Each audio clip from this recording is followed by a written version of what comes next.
सरकारने ओबीसी समाजाचा घात केला, ओबीसींविरोधात GR काढला असं म्हणत लातूरमध्ये ओबीसी आंदोलकाची आत्महत्या. भरत कराड यांनी मांजरा नदीत उडी मारून स्वतःला संपवलं. छगन भुजबळ, धनंजय मुंडे कराड कुटुंबाच्या भेटीला. लातूरच्या रेणापूर तालुक्यातल्या वांगदरी गावावर सध्या शोककळा पसरली आहे. कारण वांगदरीतल्या भरत कराड या 4 मुलांच्या बापानं मांजरा नदीत उडी मारून स्वतःला संपवलंय. सरकारने हैदराबाद गॅझेट लागू केलं आणि त्यामुळे आता ओबीसी आरक्षण धोक्यात आलंय अशी चिठ्ठी लिहित भरत कराड यांनी स्वतःचा शेवट केलाय.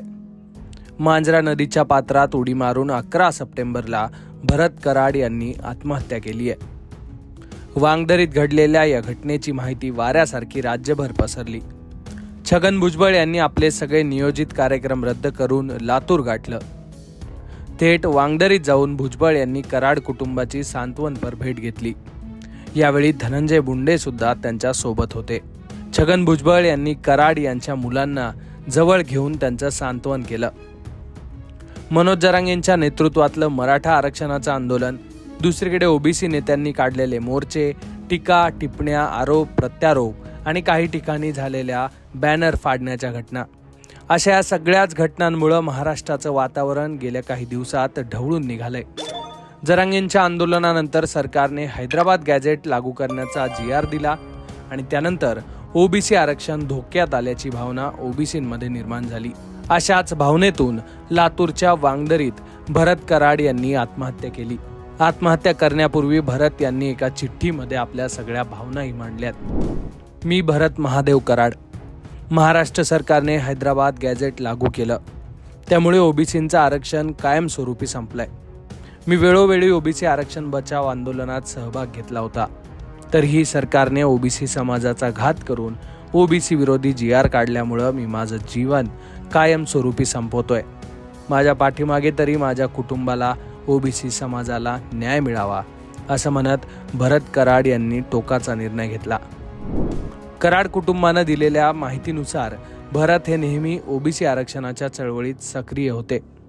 ओबीसी आरक्षण बचाव आंदोलनात ते नेहमी सहभागी व्हायचे. भरत हे प्रत्येक आंदोलनात यायचे असं स्वतः छगन भुजबळ यांनी म्हटलंय. ओबीसी आरक्षण वाचवण्याचा जो ध्यास त्यांनी घेतला होता, त्यामुळे त्यांचं बलिदान आम्ही व्यर्थ जाऊ देणार नाही असं छगन भुजबळ यांनी माध्यमांशी संवाद साधताना सांगितलंय. आता इथं जे आहे दुर्दैवाने जे आहेत, आमच्या जे आहेत गरीब लोक जे आहेत कार्यकर्ते, हे पहिल्यापासून मागतात काय की बा आमचं घेऊ नका रे, तुमचं तुम्ही काय घ्यायचं ते घ्या, आमचं घेऊ नका, एवढंच. आणि त्याच्यावर सुद्धा गदा आली म्हणून तिथला जो आहे आमचा भरत कराड, हा घरात सगळ्या मुलांचे जे आहेत मुके घेतले, जवळ घेतलं, त्यानं खूप प्रेम केलं त्यांच्यावर आणि बस थोडंच निघाला. गावचे लोक सांगतात 3-4 दिवस तोच म्हणत होता की संपलं आपलं, आता काय पुढं राहिलं नाही आपल्याला. आणि त्याचं आणि सगळ्यांच्या समोर त्यांनी उडी घेतली. लोकांनी वाचवण्याचा प्रयत्न पण केला, पण तो काय वाचला. आरक्षण मिळवण्यासाठी सुद्धा अनेकांच्या ज्यात बलिदान झालं, आता वाचवण्यासाठी बलिदान करण्याची पाळी आलेली आहे. माझी विनंती या महाराष्ट्रातल्या सगळ्या ओबीसी त्याच्यामध्ये सगळे आले भरती होतं, बाबांनो कोणी आत्महत्या वगैरे काय करण्याचा प्रयत्न करू नका. आम्ही सगळे ज्यात लढतो आहोत, कोर्टात लढतो आहोत, मंत्रिमंडळात लढतो आहोत, ठिकठिकाणी जे आहेत मोर्चे गावागावात निघत आहेत. सगळे एकत्र येऊन जर वाटलं तर आणखीन काय करायला पाहिजे आहे ते सगळं आम्ही करू. दुसरीकडे ही घटना कळल्यानंतर मराठा नेते मनोज जरांगे यांनी सुद्धा आपली प्रतिक्रिया दिली आहे. नेते मंडळी या प्रकरणाचं राजकारण करतील, पण कुटुंब उघड्यावर पडतं, त्यामुळे ओबीसी असो किंवा मराठा कुणीही आत्महत्या करू नका असं आवाहन मनोज जरांगे यांनी केलंय. तसंच आम्ही कराड कुटुंबाच्या दुःखात सहभागी आहोत असं सुद्धा जरांगे म्हणालेत.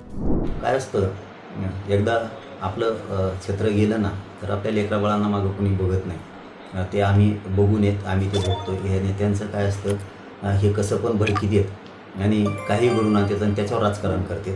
एकदा येतात, भेटून जातात, पाठीमागे फिरतात, पुन्हा हे लोक दिसत नाहीत.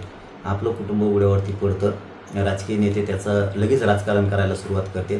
त्यामुळं कुठल्याही बांधवानी, असं तो मराठ्याचा असेल किंवा तो ओबीसीचा बांधव असेल, कोणी आत्महत्या करू नका. कारण दुःख हे कुटुंबाला झालेलं असतं, फक्त बाकीचं त्याचे प्युअर राजकारण करते त्याच्यावरती. आपण त्या गरीब बांधवांच्या कुटुंबाच्या दुःखात आम्ही सहभागी असतो. भरत कराड यांनी आपलं जीवन संपवलं, पण त्यांचं कुटुंब आता उघड्यावर पडलंय. भरत कराड यांची आई, पत्नी, 3 मुली आणि 1 मुलगा अशा सगळ्या कुटुंबावर सध्या दुःखाचा डोंगर कोसळलाय. भरत कराड यांच्यावर अंत्यसंस्कार करण्यात आले तेव्हा गावात मोठ्या संख्येनं लोक गोळा झाले होते. ओबीसी आरक्षण टिकलं पाहिजे, भरत कराड यांचं बलिदान वाया जाऊ दिलं जाणार नाही, अशा घोषणांनी गाव दुमदुमून निघालं होतं. एकूणच या घटनेमुळे ओबीसींमध्ये सध्या संतापाची लाट उसळलेली दिसते.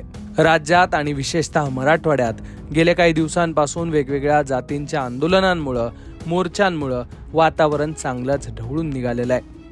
2 समाजात दरी सुद्धा निर्माण झाली आहे असं म्हटलं तर वावगं ठरणार नाही. त्यामुळे आता मराठा विरुद्ध ओबीसी आरक्षणाच्या आंदोलनानंतर ही 2 समाजात निर्माण झालेली दरी कशी भरून निघणार हे पाहणं देखील तेवढंच महत्त्वाचं असणार आहे. Bureau report, Lokmat.